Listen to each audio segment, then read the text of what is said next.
Hello? Hello? Judy? Hello? Hey! Is that you? Yes. Speak up, I can't hear you, damn it. Can you hear me? Kelly? Is this Kelly? Mom? Look, one of you got to say something because I can't hear a damn thing you're saying. It's Kelly. Can you hear me? This is stupid. Judy? Say something. Mother? Kelly, shut up a minute. I'm trying to see if Judy's on the other end. It's supposed to be a three-way conversation, for Christ's sake. Now, wait a minute. Judy, and are you on there? Yes. Hello? God damn her. I swear, I can't never get... Ma! Wait a minute, Kelly. Pisses me off. God damn. Can you hear me? Wait a minute, will ya? Judy, are you there? Yes. Damn it. I hear noise back there, but I can't understand anything that's going on back there. On her phone. She's hard to get rid of in the first place. And then when you do get her on the Can I finish? phone, you know. Hello? Mom! Wait a minute, Kelly. Give me a minute. All right, then you say hello to her. See if she answers you. Go ahead. Say hello to Judy. Go ahead. All right. That's it.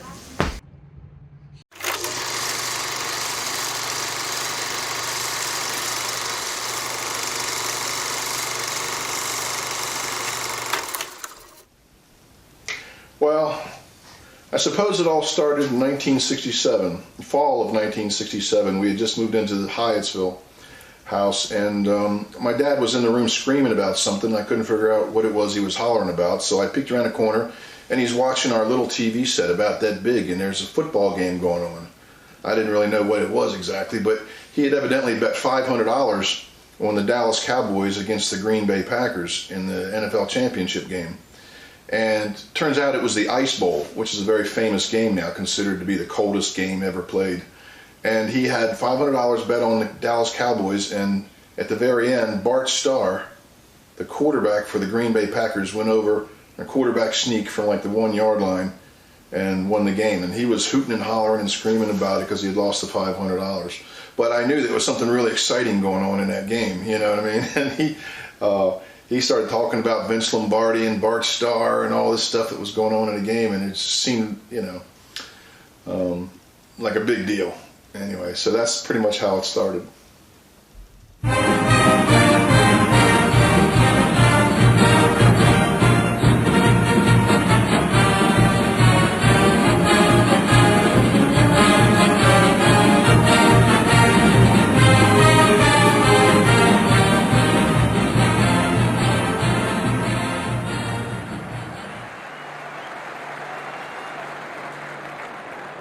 Well, here I am, number 16, quarterback in 1981. I've been playing since the late 60s, really, and it's really all I ever wanted to do back in those days.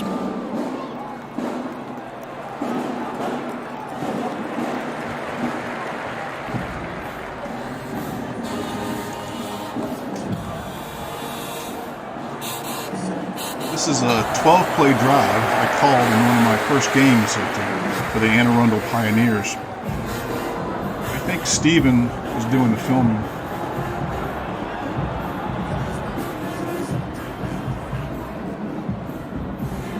But I loved working the offense down the field.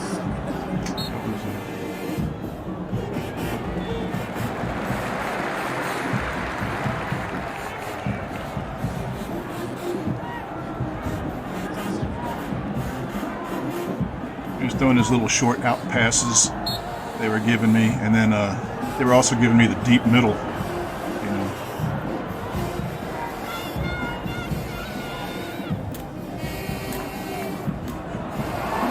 And finally, but let's go back. Did I go on to bigger things in football? Did I start a rock band? Did I marry the girl? Let's go back even farther.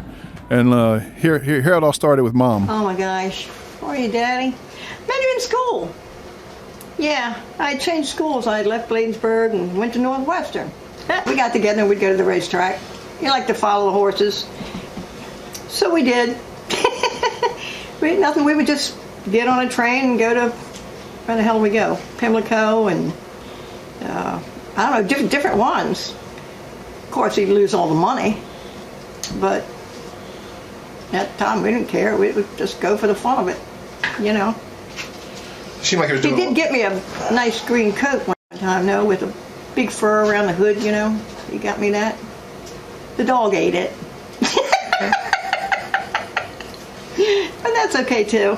So we did trick photography. We would go out on the boat sometimes and do that. We'd get on a boat and yeah, you know, the cigarette would disappear and all of a sudden be there again and blow smoke rings and then they'd burst or different stuff, you know, and try to do tricks. You know, we would do all that stuff. Yeah. Dad was always into photography or filming, football, family, fishing, anything that was fun, basically. And there was always a camera around somewhere. Even from the time I was born, there was somebody always had one of those little 8mm film cameras. You know, my grandfather had it, and this is probably from 1963. All the families here in the backyard at my grandmother's house.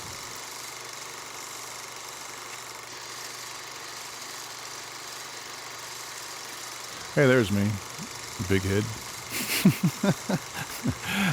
But look at that car. Wow. Anyway, so, I don't know what's going on here. Okay. Hey, there's my great-grandmother, lived right next door, my grandfather. And somebody, I guess my dad probably had the camera, and as I say, he was always trying to have fun with it, and here he goes. And here is my great-grandfather, Kinjiro, his son, Robert Ford Sr., my father, Robert Ford Jr., and that's actually my cousin Buddy. They got there on the step in the back step. But the whole family apparently was there. And this is great because this is a couple of years later, probably in 1966. Me, Mark, and Stephen, my two younger brothers, running around in the back in that same yard. And Stephen here, Mark, they had come back from Florida, my grandparents, and they brought us all these hats and just stuff from their trip. But we had a lot of good times there, family-wise. We had a lot of events. You know, we go down there for dinner, holidays, Christmas, Easter, whatever the holiday was. It seemed like we always ended up at Graham and Gramps' house. And really throughout my life, it was really the only solid place, because we moved so much. It was the only place that was always the same. Even to this day, I remember their phone number, which was 927-5057. No matter where I was, I could call that number, and it was still the same. We had a different number every 3 weeks. And here's Mark. He's always having some trouble with his hat. Stephen is always kind of... I was always trying to watch out for Stephen. I always thought he was going to get hurt. He was getting ready to fall down the basement steps. I'm trying to tell everybody about it.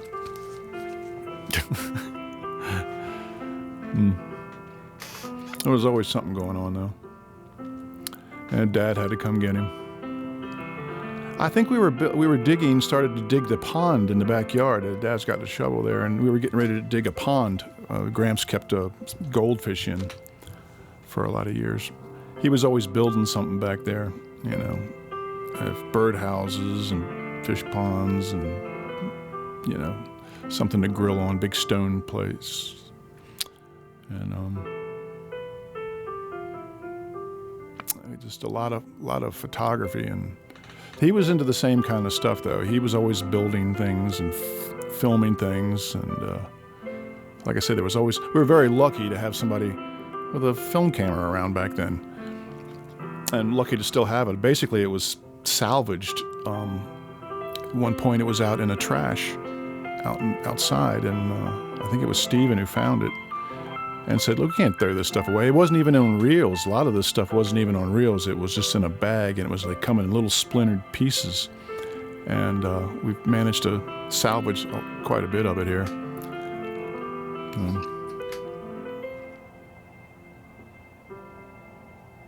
This is me and Mark in the backyard still. Mark seemed back in those days anyway. He kind of followed me around a lot. You know, whatever I did, it turned out Mark would be doing the same thing I was doing, while Stephen was always off, you know, getting in trouble somewhere. Mark was really a sweet kid. You know, he always had a kind of a wistful look about him to me. But he was really a sweet kid. At heart, he always was. You know.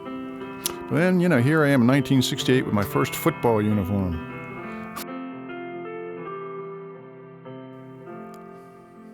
And there's the family. Dad, Mom, Bobby, Mark, Steve, and Judy and Kelly. 1968, my favorite quarterback was Roman Gabriel for the Rams, number 18. And he kind of looked like my dad, too. So I told my dad I wanted a Rams football helmet. So we go down to Irving's sports shop one day, and we get a red football helmet. And he says, we can make it into a Rams helmet. What color is the helmet? And I said, black and white. So he gets some black and white spray paint, draws some tapes the helmet, and sprays it black, and then sprays it white, and hangs it up. And this is the helmet from 1968. I'm actually wearing it in those pictures, but we spray painted it from the red to the Rams helmet. Funny thing is that years later, he said, well, why, you know, what color was it really? I said it was really blue and white, but I didn't know that because we only had a black and white television set. So everybody's helmet was black and white. I never saw a color TV till I was about 12 years old. But this is probably my favorite possession that I have, and the thing that I've had the longest in my life. I've had it since 1968, so it's kind of special. So.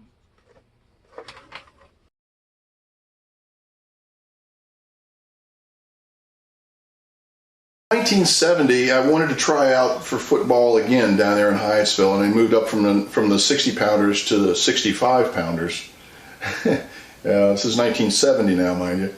And I go down there, and I feel like I got a lot better because I would play football in my yard every day. I had a German Shepherd named Major, and I had a football. Well, I didn't have a football at the time, but I used to practice with a sweet potato because I didn't have a football, but I had a little sweet potato I found in the kitchen, and it looked like a football. So I would play out in the yard all the time, and I'd practice and practice and practice throwing this sweet potato.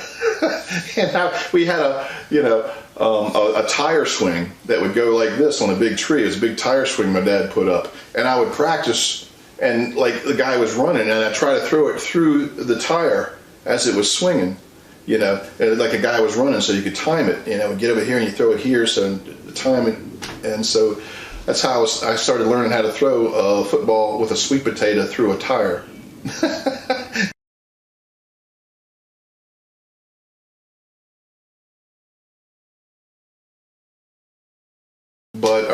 But I hardly ever got to play. They wouldn't let me play. But I think, you know, a lot of kids have that same experience, and that's how I started out, just trying to get on a field, and you know, it just wasn't going to happen. Not there anyway. Oh my gosh, Bobby started playing football, Little League. That was kind of cool because it wasn't far from the house. It was down Fletcher's Field, and we were always down there. I remember him making you know, he was a quarterback, and he was running the ball, and I ran all the way down the field with him. On the outside, of course. Everybody, a lot of people would say, "Oh, you're going to get hurt. You're going to get hurt." No, I didn't worry about Bob. No, I didn't worry about him getting hurt. No. No, I just wanted him to win a game. I mean, if he got hurt, well, you know, he got smushed a couple times, but not that often. I do remember that. Yeah, so Bladensburg Boys Club gave me a chance to play. Here I am, number 2, somewhere in that pile. There I am, number 2 with Grandmother Peggy. Anyway, so it wasn't long before I ended up playing quarterback. And yeah, those were the days. Well, my 11th birthday, we were playing Hyattsville, the team I had played for before, and the same guys I played with and the same coaches came over to play us on All Bladensburg Day. It was the first Trophy Bowl day as well, and it was also my 11th birthday. And it was the first time I ever scored a touchdown. I ran a 60-yard touchdown, and then I scored, and I scored a couple times, and I won the trophy for the game. And after the game was over, my dad comes over and he says, "Go over and That's your old coach over there and all your old teammates, and he wouldn't, you never got on a field with. Go over and take your helmet off and ask the coach if he remembered you. Since we we kind of pommeled him there. Anyway, so I didn't do it. I couldn't do it. Didn't feel right to do. But Dad was just like elated, about it. So anyway, that was how I got my first trophy on All Bladensburg Day, my 11th birthday.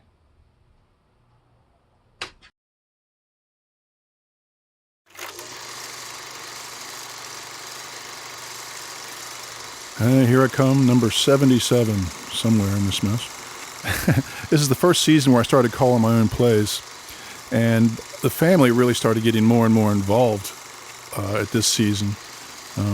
Mark started playing, the girls, started cheerleading, and, Dad was getting kind of involved, and he was helping me with, design, with plays and things like that, more and more. So, we had a lot of fun that year, and we won, I think we won 11 out of 12 games or something like that. And it was just the thing of it was, I remember most about that is that how much the family got involved and how everybody was at the games every weekend and every night practicing and stuff during the fall every year. It's Coach Murphy right there. He was a good guy. What a crowd.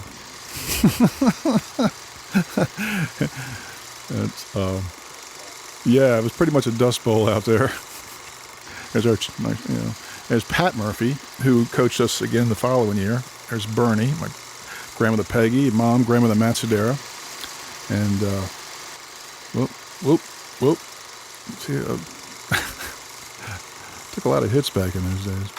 And Judy and Kelly, Mark, they were just out playing while Bobby be practicing and stuff like that. The football years, they were pretty good. When they were little, gave us all something to do.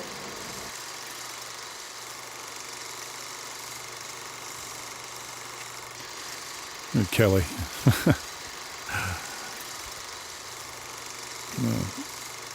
I used to love throwing that out pass right there. I still have that helmet. That's the one I was showing earlier in the film. Still have that helmet to this day. There's Kelly riding a bike. We used to live in these apartments called the Gateway Gardens apartments. And there's Mark with his snake Lucille. He got it for Christmas or something. That was like top of his Christmas list. But he liked all animals, really. Wonder what ever happened to that snake. He got loose in the house one time. It's okay. Okay. Yeah, it was always but I always felt like, I always felt very protected by my parents. I felt very safe, but there was always something going on, always something going on. And it was always hard to get used to changing schools like every year, sometimes twice a year, and getting used to kids and new neighbors and things like that.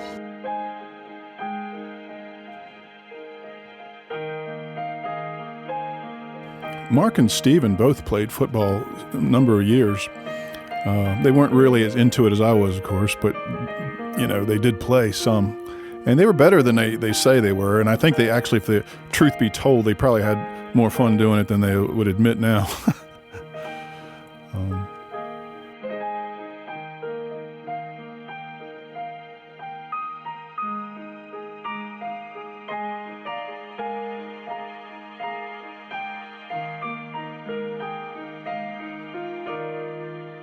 Here's Coach Murphy giving us the business.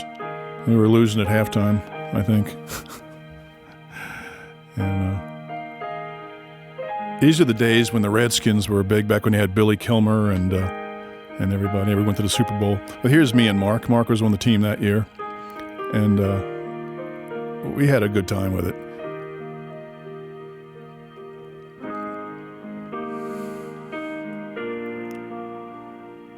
Judy, Steven, and Kelly, and me. And there's Dad. He was really in his element down there because he started coaching and things, and he really knew what he was talking about. He was a genius at making up plays. You know, we had plays called the Mr. Matsudaira play, which was triple reverse or something, you know, with a Statue of Liberty, you know. But we basically were down at the field every night from, you know, August through November, Thanksgiving every year.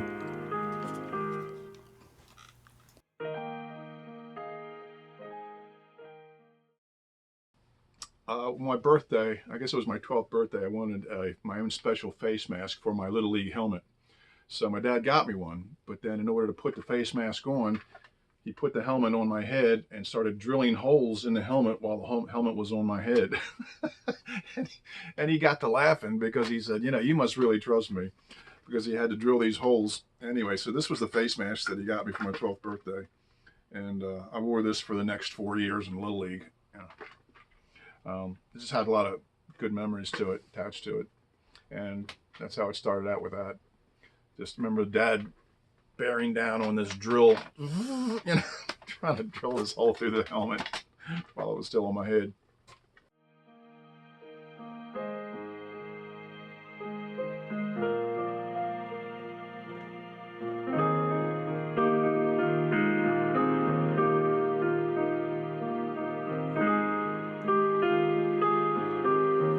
There's no film from the year 1974, only this team picture.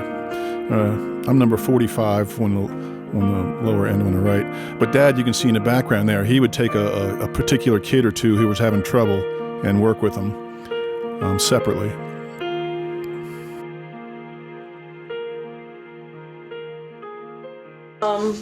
And then you did it for a few years, though. You did it for quite a bit of years, and actually even in junior high school. Yeah. Did you enjoy basketball. it? Did you enjoy it? And then you know. Oh yeah, I prided myself. I was always, and now this is going to sound terrible, but I'm telling you, it's the truth. It's the God's honest truth. This is true. You can look at my pictures for proof. I was a perfectionist with my cheer. Not just the cheer, but if you look in my pictures, I was always the one that had the straightest legs and the straightest arms and the best posture. I did. I actually did.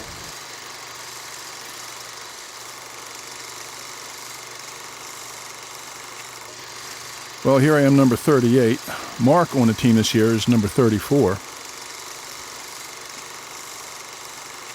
He played defensive line, and he was really good, actually. He made a lot of tackles this game. And he also, somewhere in here, he ran back a kickoff all the way down to the 1 yard line. And I said that should be coming up here in a second. But you'll see him here making these tackles. That's Mark. And he comes in through here, too. I think he's playing defensive line. There he comes, number 34.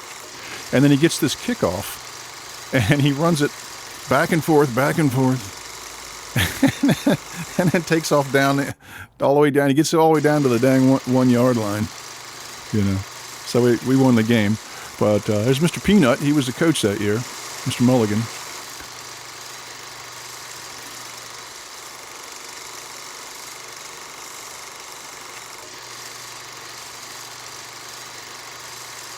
He only had one play because he didn't know anything about plays. His only play was run the ball. Just keep it and run with it. Because he didn't know anything about plays. I was making up my own plays, and he would just say, just run around the end. You know, I was also kicking back in those days too. And here's Mark. Yeah, I tell you, I really think he had more fun doing it than he would admit. And here's Mark with Judy and Kelly out at the house in Landover. We lived at that time. I don't know where we got that basket from.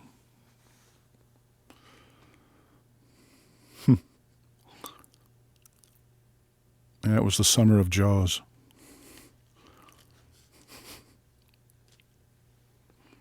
We had that Volkswagen there for I don't know how many years. All right. This is the practice field for 1976. And I remember, I remember being at the levee, you know, down there. Practice was down by the levee, and Bobby would practice. The boys would practice football across the field or across the street there by the levee. And then I remember game days. I remember when we used to have B-Day, and at the end of the field, we always had all the trophies at the end, and the sun would be shining on, they'd be sparkling all over. And I remember Dad being a coach there. I remember Dad being the coach. And I remember one time, and I don't know why this sticks in my mind, but I remember one time when you got into a fight. Bobby got into a fight with that kid, and Dad had to break him up. I remember that. I was in everybody else's shadow on the football field. I hated it. I hated football. Because I could never quite live up to my father's expectations, or big brother who owned the whole football world. I don't know what you want to call that, but anyway, I was in everybody else's shadow on the football field. All horse hockey. Here he is right here on the kickoff team. He's number 74 that year, and he did really well. I don't know if he had, he says he didn't enjoy it, but really, he was there and he played and he did really well,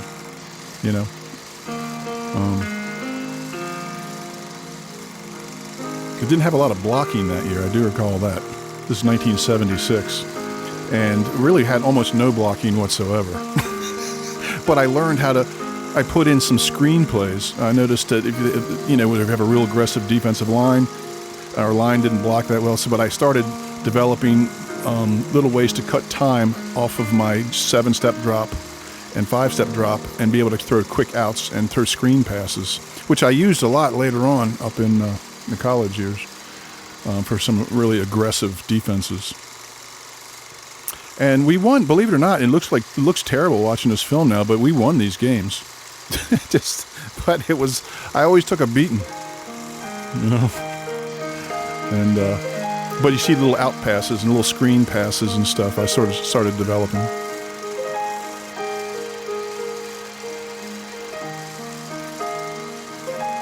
Now Kelly and Judy were really into cheerleading by this point. This was they had been doing it for some years now, and they had a lot of the friends, birthday parties, and just different people you get to meet when you're playing ball or involved in sports and things. Well, I remember cheerleading. I remember going to practice all the time. I don't know if you want me to go into details about getting my butt kicked by the cheerleaders, but I couldn't wait to be. Yeah, I couldn't wait to be on the older team, but I never made it there because we weren't there that long. They were called the big girls. We were the little girls. I don't know. I was a lot younger. I remember Daphne was my coach. I remember exactly what she looked like, and we had the big girls and the little girls. Judy was over with the older girls. I couldn't wait to be with the older girls.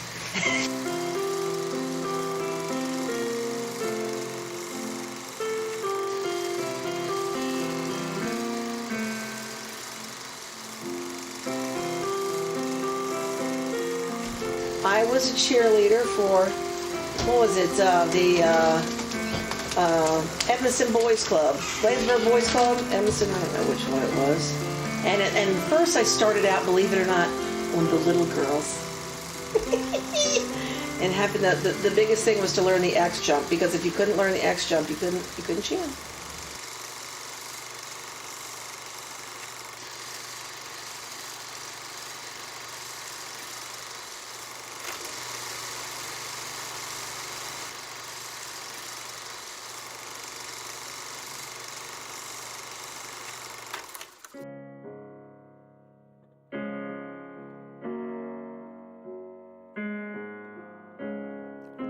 Back in those days, the summer, it was all about boats and fishing and going down to Brooms Island. That was a big deal. Well, Dad wanted to take Grandma on a trip on the boat. And of course, how do you get an 80-some-year-old woman with her house coat onto a boat? And I think Dad felt more comfortable with one of the girls going with him. So, of course, I volunteered to do that. I wanted to go with Grandma to do that.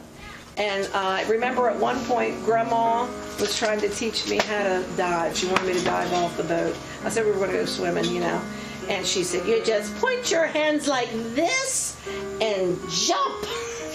That's exactly what she did.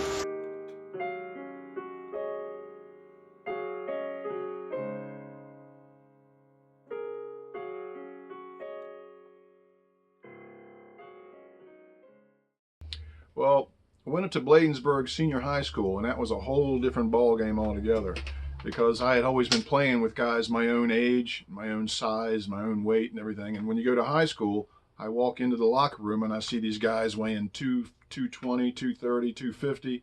You know, I'm up there weighing 130, 140. I'm 14, 15 years old. And these guys come out wearing the beards and stuff, and they're all, you know, they got cars and stuff. They get talking about their girlfriends and whatnot, and it was very intimidating for me at first. And I was, you know, of course they give me a hard time, and I didn't get on the field much. I mean, when I first went up there, the coach automatically just put me on. Well, there was like 4 or 5 quarterbacks, and I made the final cut but I only made it as a backup my first year up there. So I was a second string quarterback, but which was still pretty good. But I didn't get on the field much. But the only time I got in the game was when he knew he needed somebody who could throw, and they put me in the game because I could pass, I could throw pretty well. But he never let anybody call a play. I never really agreed with the play calling.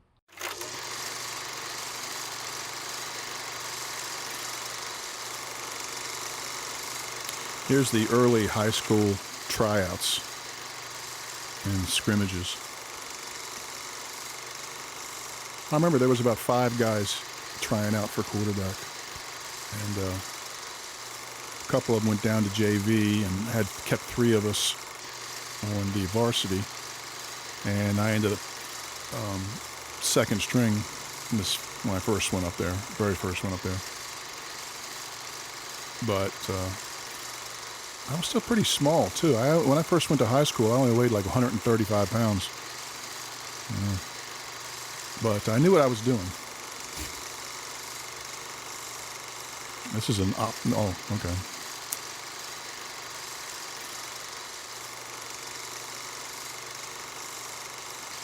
And then opening game. I did finally get on the field, even that first year. Mostly when things were going awry. And because he knew I could throw the ball fairly well. So sometimes we get into these situations where I would end up just playing. And there's Mom. Mom was at all the games. Well, not all the games, but she was also brutally honest, because if I messed up or did something wrong, she would say, "Hey, man, that really sucked. I don't know what that was all about," But she was brutal. She would tell you like it is. And but Steven started doing the filming because Dad was doing whatever, and then he gave the camera to Steven. And Steven, because he loved film so much, he wanted to not just capture like the football game. He wanted to capture the atmosphere of the day and all the people in the crowd. And here we got the parade for halftime and the pregame show. And he really started getting into filming at that time, which I'm glad he did now, because it really, a lot of times he's filming stuff, the stuff that's going on the sidelines, and just the atmosphere of the time or in the moment actually says as much about football as anything else. I think this right here against McNamara was the first time I ever got into a high school game. And I hated that huddle. I could never see what the defense was doing. He had me facing the wrong direction. Not a lot. Back then, no. I'm still not, don't know much about football other tan, up to hike and all that. Yeah. One team trying to get one way, one trying to get the other, and the other team stopping them. But did you enjoy going to But games? I like to go when you were playing, when Bobby was playing. Yeah, that would be the only reason. That I went to the games. Other than that, no. I didn't know nothing. I don't know nothing about football like a lot of people do. But when he was playing, that's different, like one of yours is in it. Well, then of course, Yeah.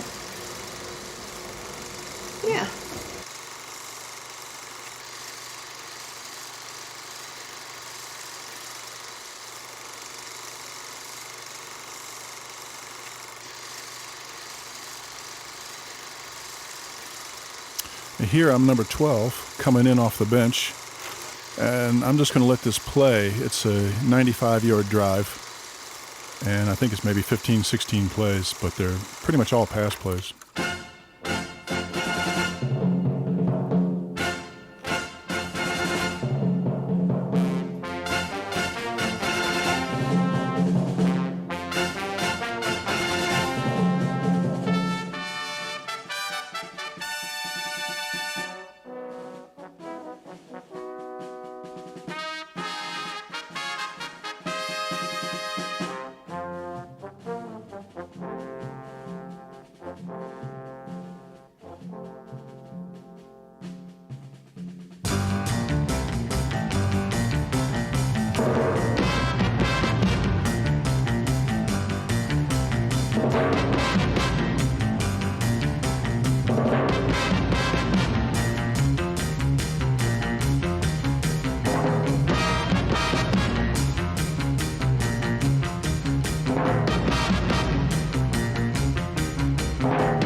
Anyway, back to the off season.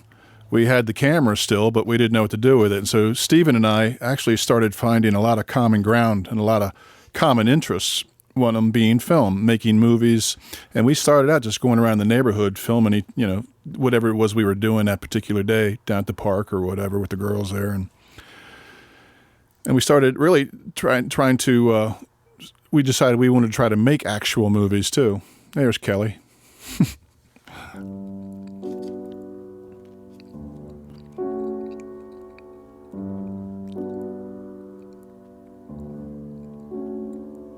And like I say, Stephen would just go to a game and film the game. He would have to film the what's going on around the game. Which, like I said, I'm now really glad to have.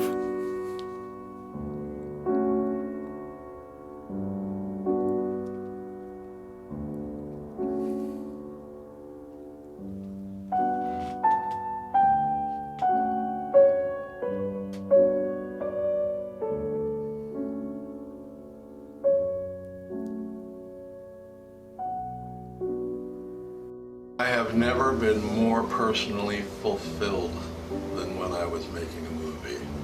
I've never been personally more happier, more at ease with myself, more in the know, more confident. Just every minute was like Christmas. As long as I was making a movie, I was happy. I was a happy person.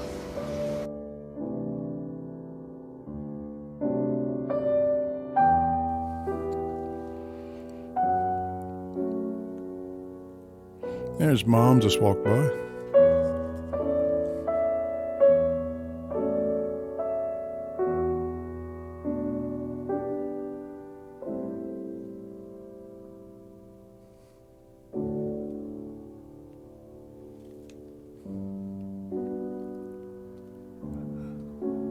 It was number 16 this year.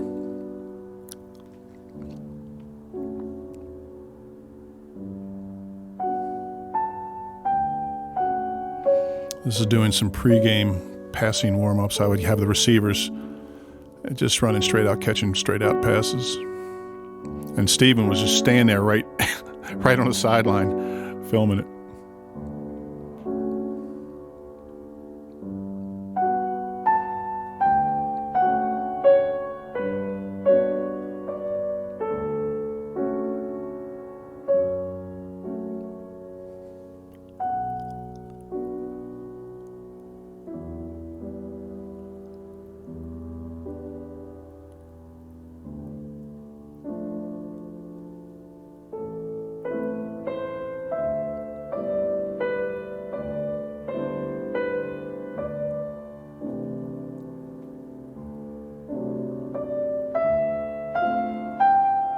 I was always told I ran kind of funny, like my heels would hit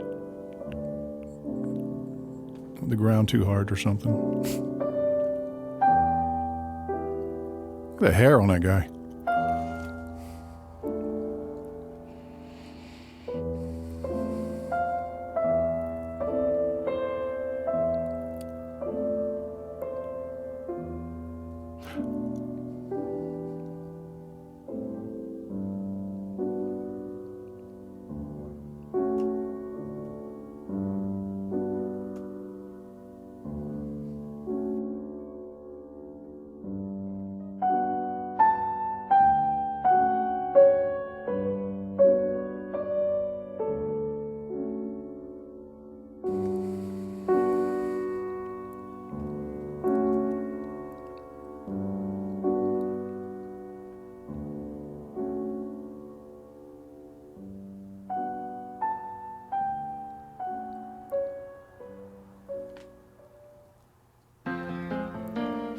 We decided to try to redo the movie Animal House because all the kids in the neighborhood were always hanging out at our house anyway. So we tried to redo it. And this is some scenes from the toga party that was in the movie. But everybody was really into it. All the kids in the neighborhood came wrapped up in sheets. And our house actually looked like the house that was in the movie.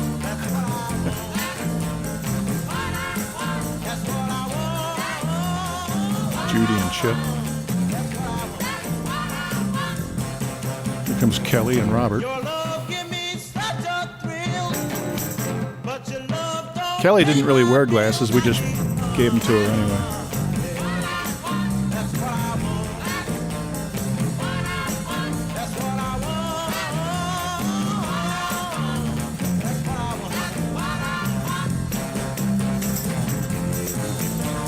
And we did have kind of a toga party while we were there too.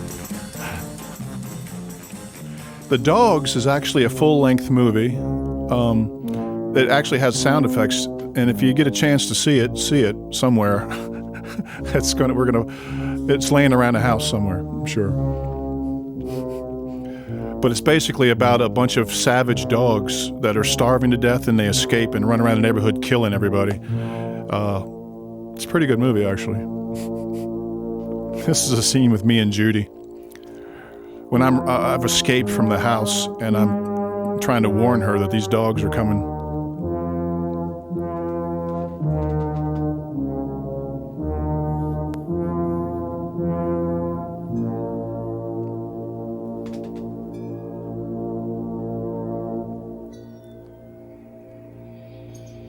Really,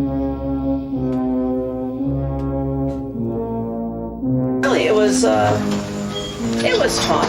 I remember you all sat me out in this field with my glasses and my book, and then Bobby, you drugged me out. You drugged me. We had to run, and I fell. I fell, and we were running. Couldn't keep up with it. Yeah, that's actually the same field we were playing. That was the practice field for the football season. You probably don't recognize it, but that's the same field. But me and Steven, the creative bug really hit us. And there's a dead deer we had. But we were writing books, and we also, besides making movies, we're getting into music, rock music and stuff like that. I really started getting into listening to a lot of music at the time, too. Except that I know at some point I got to where I didn't want to do it anymore, you know, and ended up quitting. So you had to cut me out of the movie, and you had to come up with a way to do that, so you killed me off. We're making a video. Hey, this was me and Dad and Steven going out to get a Christmas tree at Christmas of '78.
Senior year was good. I came back, and of course I was a starting quarterback, and we did okay, but I never really actually got to call a play my entire time, 3 years up there on the varsity at Bladensburg.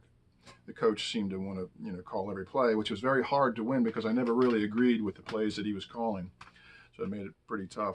But in the end, I was number 18, just like Roman Gabriel. We won the homecoming game against Parkdale, and I felt accomplished anyway. And so now I was just, I was wondering if I was going to be able to get to college somewhere, if somebody was going to notice anything that I had done there, because all along the goal was to get to college from there. But it was very hard, because I felt limited by the coach that I had.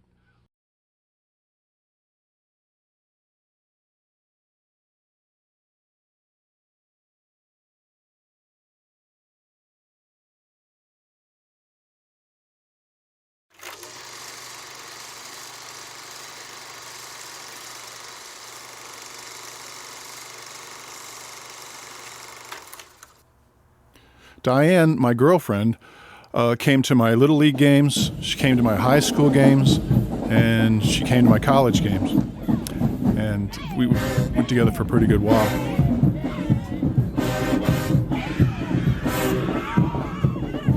This is a night game against Friendly.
More than once playing on a football game and hearing from the stands, way up in the stands. The ball, Bobby, the ball! Throw the ball! I'd be like in the huddle like that, and also would you really? And I'd hear your voice going, throw the ball! And I'd be like, were you really? You could really throw the ball! Yeah, so tell that story. Tell me anything about that. Well, it was always exciting going to the football games. And Bobby was always easy to find, too, because he always had the cloth in the front, you know, and he always had a little bit of a, I'm going to just say this, a little bit of a pigeon toe. And he had the whitest shoes, too. You had some damn white shoes. For some reason, while you were the quarterback, so you were easy to find on the field. But I was pretty proud that you were the quarterback, my brother quarterback, you know.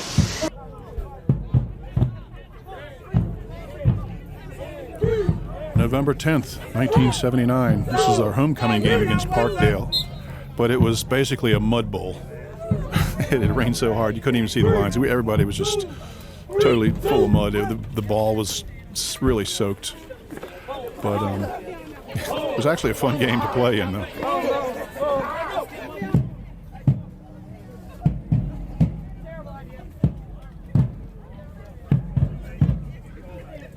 Stephen, of course, was doing all the filming, and liked to capture all the festivities, the halftime show, the pregame show, the people in the crowd. It's my cousin Laura, and we were playing her high school team, Parkdale, so she wanted to come and root for Parkdale. But we won the game, and I turned 18 the next day. And there was old Diane again.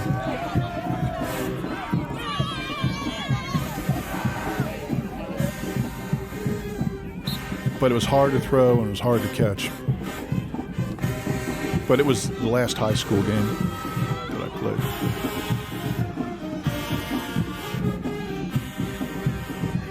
But you can really see how much taller I had gotten from the earlier high school stuff. I gained like about 50 pounds in that time.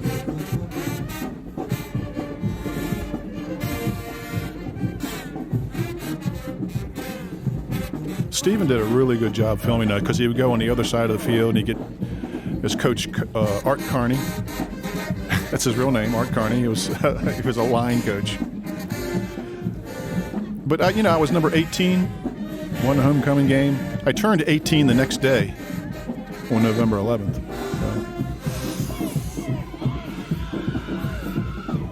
really didn't want the season to be over. Because now I had to think about college, you know, starting all over again somewhere else.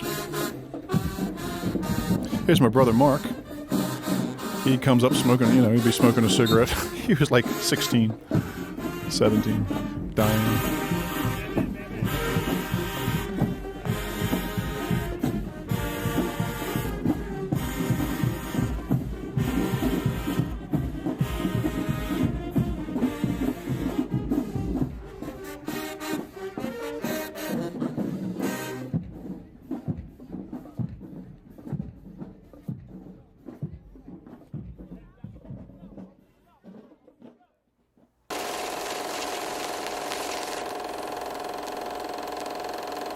I really didn't feel like I was finished with football after that last game, and I wanted to try to get into college.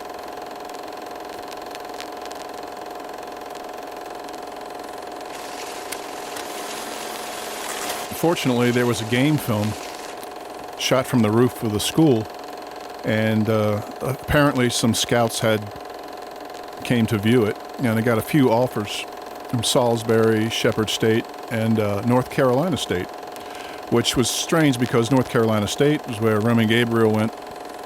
It was my early favorite, and I was number 18 like he was, and then to get an offer from NC State to come down and try out. Based on this film, because I got a letter, and the letter had said, we really think you threw the ball really well, especially as in the mud, as wet as it was.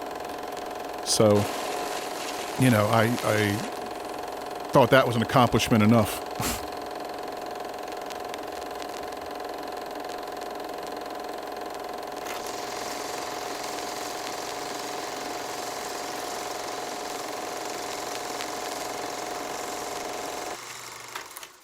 Okay, high school football you played. Now we're talking. South River. Yeah. All right, give us some of that. Hated every minute of it. I hated football. Well, I've heard you talk about some of the games and Papetti and some of the games. Yeah, and some it was of the kind of things you cool. did. And you made all county. I made all county. I made all state, all metropolitan. That's right. Mm-hmm. But it was really nice for me to come along and prove that I was just as good a football player or just as important or something as Bobby had been. I felt like, ha ha, Dad, see, you never noticed me, and I did all these great things. It felt like I had redeemed myself, and it was something I could let go after that. And after football, I never really looked back. I got a couple of offers to go try out, basically, at North Carolina State, and there was another college in West Virginia called Shepherd State or something like that. And a lot of guys were going to Salisbury, but I wanted to go to NC State. But I got a letter from them to come down and try out, but I showed it to Dad. Dad didn't see it as a scholarship. He said, well, it's not a scholarship, you know, so I ended up not being able to go down there to even try out. Little did I know at the time, if I had known more about how it worked, if I had gone down and tried out at North Carolina State, I believe I would have made the team, and I believe I would have got a college education out of it, if nothing else. Also, North Carolina State was where Roman Gabriel went to college. I was number 18, quarterback. Roman Gabriel went to North Carolina. I got a letter from North Carolina State. And so it was a shame that I didn't actually do that. But Dad didn't really understand that either. He just thought, well, you get a scholarship or you don't. You know, that's really not how it works. You have to go down, try out. And if you make the team, then you can get, you know, the full boat. But that's not what happened. So I decided I was going to go to college anyway. So I saved up a bunch of money and I said, well, where can I go? And Boomer Esiason was at Maryland University, so that was out of the question. So I found a little college in Anne Arundel, a community college. This is only a 2-year, like a junior college, like a 2-year school. And so I went there. They had they had a coach there. His name was Al Pastrana. Al Pastrana was a starting Maryland University quarterback back in the 60s, and he got drafted into the NFL, or actually it was the AFL at the time, with the Denver Broncos. So he was drafted from Maryland University to the Denver Broncos, and he actually started 7 games, 1969, 1970, and he got a concussion and couldn't play anymore. Anyway, so he was the coach there, and when I came up there, there was 4 other quarterbacks. There was guys that were there before me. There was 2 all-county quarterbacks from the division around Anne Arundel County, and me, this walk-on guy, and nobody knew who I was. But by the third game, I was the starter, and he knew that I knew what I was talking about, because I kind of laid it on thick, in the meetings, the quarterback meetings, and in the game film, watching game films and stuff like that, talking football. He knew I knew what I was talking about. So the first game I started, he said, "You're going to call your own game," which was like, it's just like a miracle. This guy who played in the NFL and Maryland University had that kind of confidence in me to let me call my own plays. Well, we won.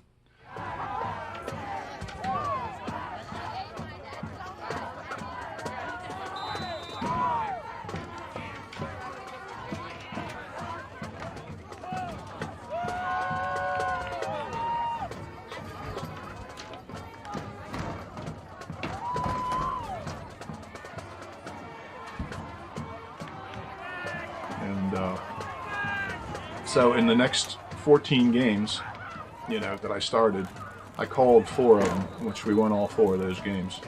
And it was really just I felt very redeemed from having had to get plays from the sideline through my high school years. And it was really where I felt most at home. I felt, it was the best feeling I'd ever had, to be on a football field calling my own plays. It was the thing that I most enjoyed about playing was maneuvering the team down the field, how to read a defense, how to make those chess moves. But the coach, being a quarterback, he couldn't resist sending plays in. So on certain games, for about 10 games, he called all the plays. And out of those 10 games where he called the plays from the sidelines, we only won 2 of them. We won 2 out of the other 10 games. But we won all 4 that I called.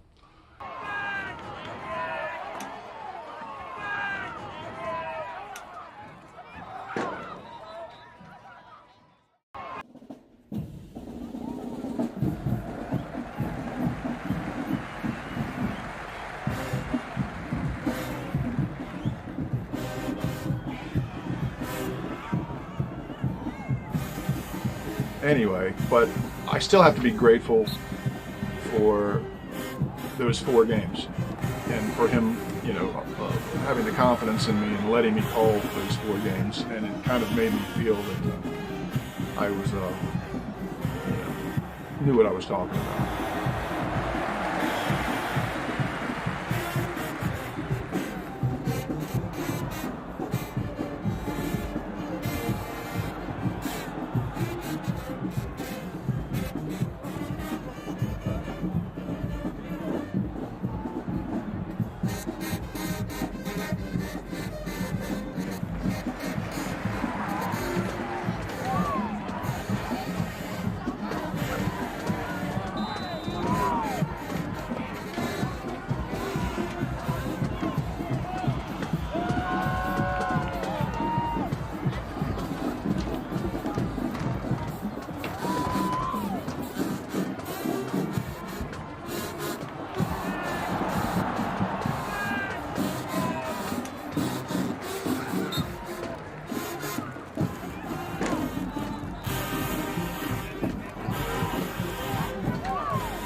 When I thought y'all needed a touchdown, I would be like, throw the bomb already. The bomb. That's about it. Okay.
Well, I never did get the girl. And our family also kind of scattered about 2 months later as well and went our different directions. But there was many exciting things coming up right around the corner after the football years ended. Touchdown!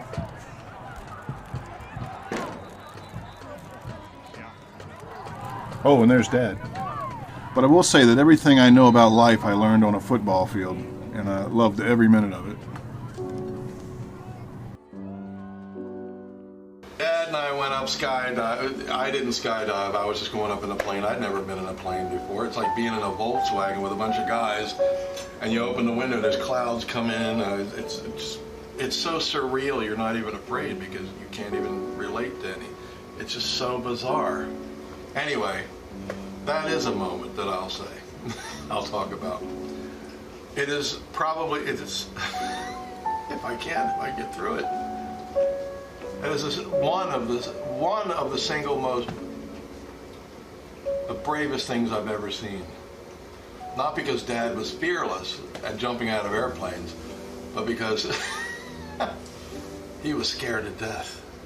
He was scared to death and did it anyway. That's why it was so moving.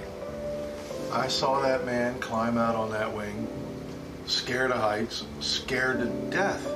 I saw, he wasn't even talking much. He was sitting there and they're like, okay, Bob, are you ready? And he nodded. He didn't even look over at me or anything like that. He was very focused because he was scared. I could see he was afraid. And they're like, okay, get ready, open the door. And he went out. And the first thing you have to do is you have to go out and you have to step on this little step under the wing. You got the wing is over you and you're holding onto these bars. And then,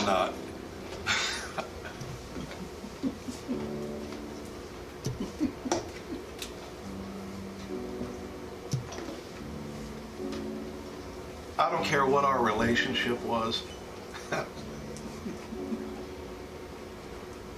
But there was something in that moment that just has stayed with me for years. Anyway, I saw that man, as afraid as he was, go out on that wing and step out on that little step. And his hair was blowing. And in an instant, he was gone. It's not like you see them fall away gently. No, it's boom, they're gone. It's like it disappeared.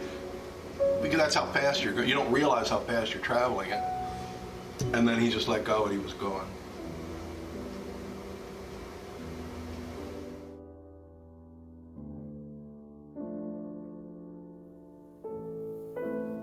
Dad was very adventurous. He was always trying new things and kind of pushing things to the limit in pretty much every way. But he was always my hero growing up when I was a kid. He seemed like there wasn't anything he wouldn't do or couldn't do, regardless. And gave me something to live up to, I think, Of course, here he lands in the trees in his first parachute jump. But it didn't stop him because he went back dozens of times after this. That was his first jump.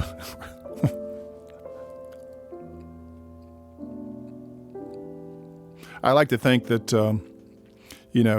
he kind of flew off into the sunset after that, really. Because my final season, he was missing games, which was unheard of. He missed a lot of stuff, and in the last season I played, there was many games he didn't even come to.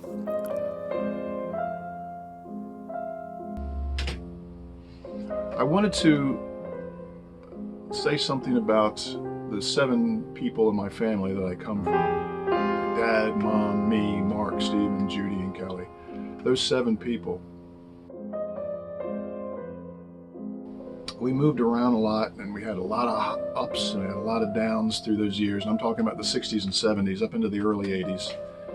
And I feel very fortunate. I want to say that I feel very fortunate to come from where I came from and the people along the way that I knew and coaches that I played for, Pat Murphy and Coach Metz and Coach Pastrana and the family always supporting things, around the game and things we wanted to do.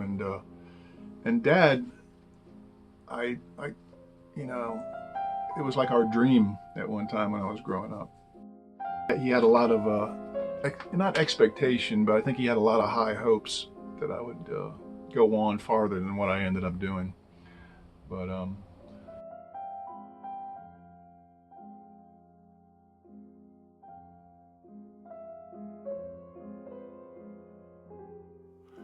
the best games I ever played in my life were the last 2 games. And we had scored more points in the last 2 games than we had scored in the entire season combined, which the 2 last games were the games where I called my own plays. But nobody was there. But it was okay because it was something cool about it, because it was belonged just to me, and nobody else. It was just it's my memory. There's no film or anything of it. It's just a good memory.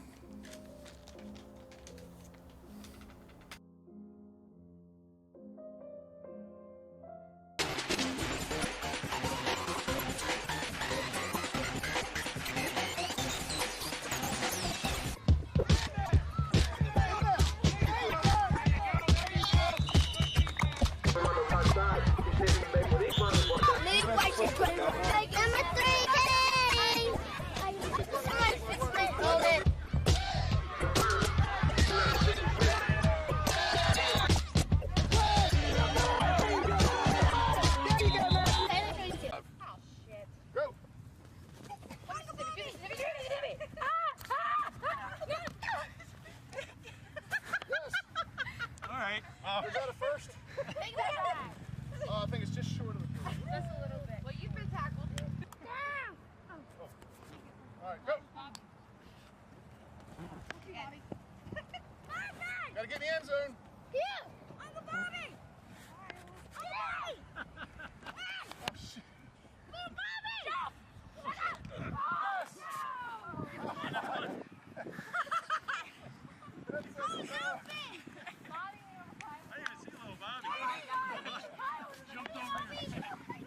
I have nothing but good memories and nothing but gratitude for those years and for those people. I love those 7 people, the people even talking about who I used to be. Those 7 people at Matsudairas, I'm very proud of where I came from and the family I came from, and I hope that comes across in this film. It's really for the love and preservation of family, football, and film.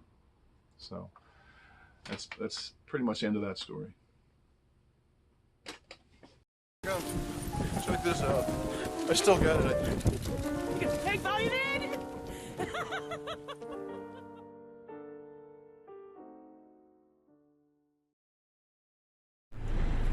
Okay, these are the apartments that we lived in 1964. It's right off Kenilworth. See Kenilworth down there and Fletcher's Field, So we were right in here. 1964, somewhere. 1964 we lived in here. 1979, right here. This one. Okay, you're on. 1965. We lived right here in Kentland. 1965, right there. Where Stephen jumped over the fence when I went across the highway. Yeah. Judy Ann was born here. And Judy was born here, yes. Okay, 1965. All right. 1965. 1975. This big house right here. We were here. Okay, 1983. This is London Town Road and Edgewater. We lived up those steps. A small little apartment up there that Bobby had to sleep in the closet. We weren't all allowed to be there, but what the hell, we were. 73 to 74. This house right here. We lived here too. Okay, 1982 and 83 maybe. This is Mayo Road in Edgewater, and we lived right here up those steps. And that's where I crawled under the table, just to get some sleep.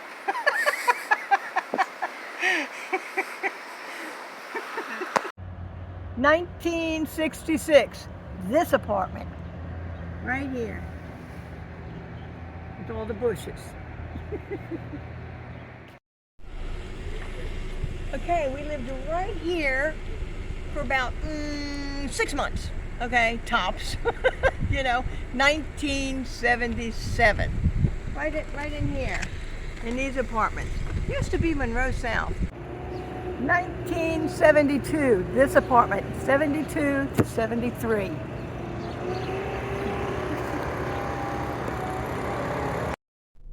We lived here in 1967, right over there, in between those trees. It was behind Zares, right? Yeah, it's behind Zares. And where is this? New Carrollton? New Carrollton, yeah. There's a New Carrollton, right there. 1981. We lived here, but it was a different house. They tore ours down and built this one. Okay, 1967 to 1971. We lived right here in this house.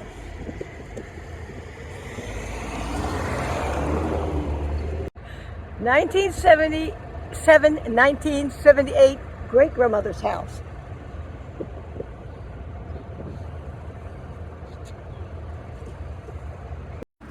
'71, '72. That hill used to have a building on it, and we lived in there. It's gone, we're gone.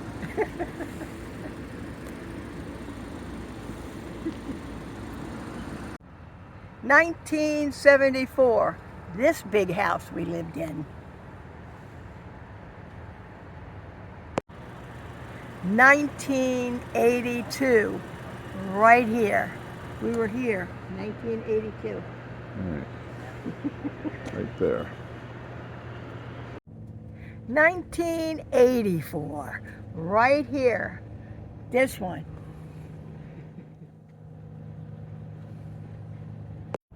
'61, '82, right here. No, it's 61 and 61, 62, and then 1980. Yeah. We were here in '61, '62, grandmother's house, and then Bobby was back here in '80.